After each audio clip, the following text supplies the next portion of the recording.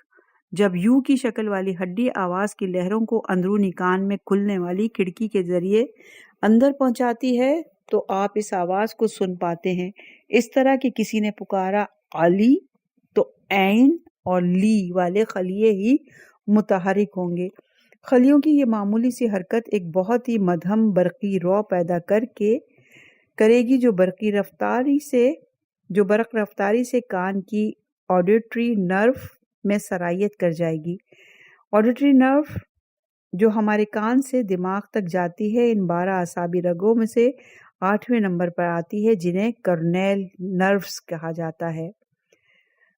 Karnail nerves جو اعصابی نظام کا حصہ ہے ان کی تعداد 12 ہے۔ یہ اعصابی رگیں ہمارے دماغ سے سر کی کھوپڑی کے ننھے منھے سوراخوں سے باہر نکلتی ہیں اور ہمارے چہرے اور چہرے کے دائیں بائیں سمتوں سے ہوتی ہوئی ہماری گردن اور آنکھوں، کانوں، ناک، زبان، جلد اور نیچے موجود اعضاء تک جاتی ہیں۔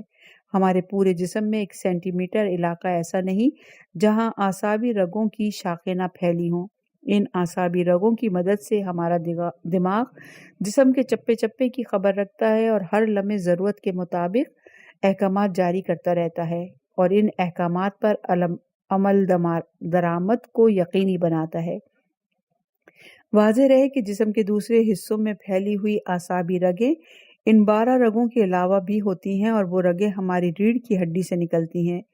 آڈیٹری نرو کا کام صرف آوازوں کو دماغ تک پہنچانا ہی نہیں، یہ اعصابی رگ ہمارے جسم کے توازن کو برقرار رکھنے میں بھی بنیادی کردار ادا کرتی ہے۔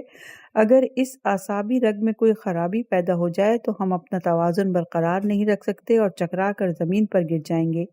آڈیٹری نرو پینسل کے سکے جتنی پتلی ہے اور اس میں 30,000 الیکٹریکل سرکٹ کام کرتے ہیں۔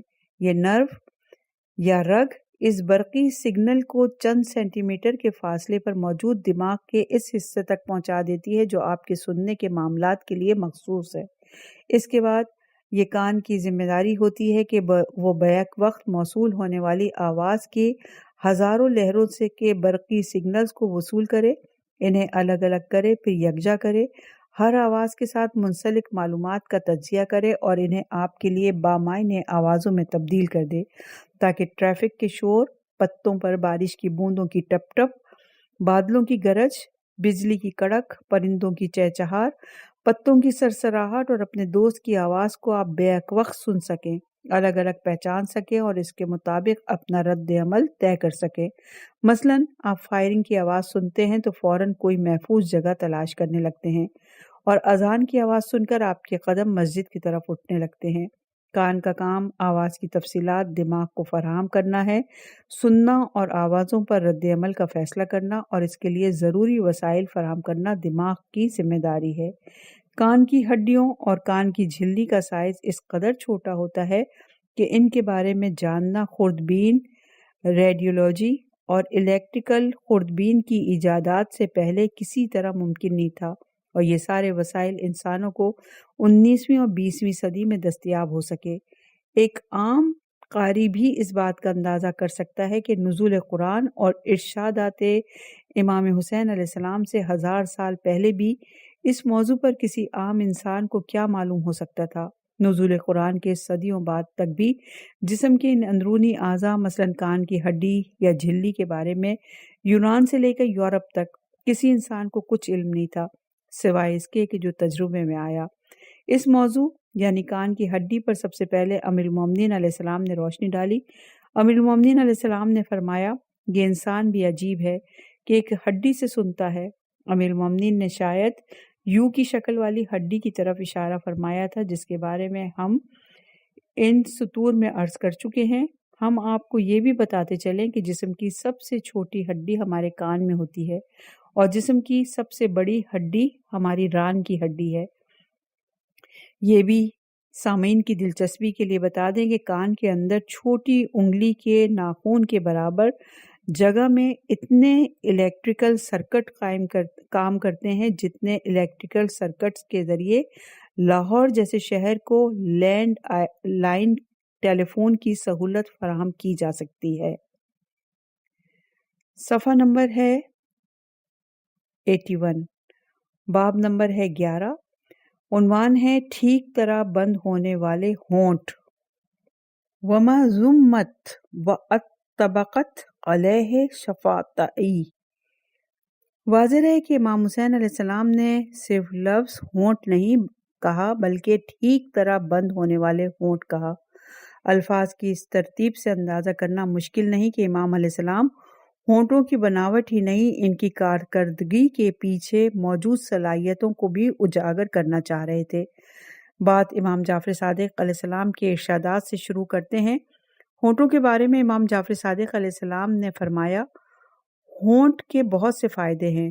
ہونٹوں کی مدد سے انسان پانی یا دوسرے مشروبات کو گھونٹ گھونٹ کر کے پی سکتا ہے، پانی کو کچھ دیر کے لیے منہ میں رکھ سکتا ہے۔ اگر ہونٹ نہ ہوتے تو پانی براہ راست منہ میں ڈالنا پڑتا۔ پانی اس طرح بغیر کسی اندازے کے حلق میں جاتا تو اس سے گلے میں پھندا لگنے کا خطرہ موجود رہتا۔ پھر یہ ہونٹ منہ کے لیے ایک دروازے کی طرح بھی ہیں۔ انسان جب چاہے اس دروازے کو کھول لے اور جب چاہے بند کر لے۔ اور یہ بھی دیکھو کہ اگر ہونٹ نہ ہوتے اور صرف دانت ہوتے تو انسانی چہرہ کس قدر بدنما دکھائی دیتا۔ اور یہ روایت توحید مفضل سائنسی تشریحات کے ساتھ جلد نمبر 1 صفحہ نمبر 137 سے ہم نے پڑھی۔ ہمارا منہ اور ہونٹ ہمارے چہرے پر سامنے کی طرف ہیں۔ یہ ہونٹ اگر اس طرح بنائے جاتے کہ ہر وقت کھلے رہتے تو گرد و غبار، ٹریفک کا دھواں اور طرح طرح کے جراثیم ہر وقت ہمارے منہ کے اندر گھسے رہتے۔ منہ جو اندر سے گلابی نظر آتا ہے، اس کا رنگ کالے رنگ کے ڈیزل جیسا ہو جاتا۔ یہی نہیں، یہ ہونٹ سوتے میں بھی کھلے رہا کرتے تو مچھر، چیونٹیاں اور کاکروچ ہمارے منہ میں بھی آتے جاتے رہا کرتے۔ ہونٹ نہ صرف ہمارے چہرے کو ایک خاص طرح کا حسن عطا کرتے ہیں بلکہ صحیح طرح سے بولنے میں بھی ان کا بڑا کردار ہے۔ زبان کی حیران کن صلاحیتیں اپنی جگہ، لیکن اگر کسی شخص کے ہونٹ نہ ہوں یا ان میں کوئی نقص ہو تو اس کے لیے بہت سے حروف اور الفاظ کی ادائیگی ممکن ہی نہ ہوگی۔ ہم زندگی بھر انہی ہونٹوں سے بولتے ہیں، تقریر کرتے ہیں، کھاتے ہیں، پیتے ہیں اور ان دروازوں کو دن میں سینکڑوں بار کھولتے اور بند کرتے رہتے ہیں، لیکن اللہ تعالیٰ کی اس نعمت کا شکر شاید ہی کبھی ہمارے لبوں پر آتا ہو۔ کیا ہم نے سورہ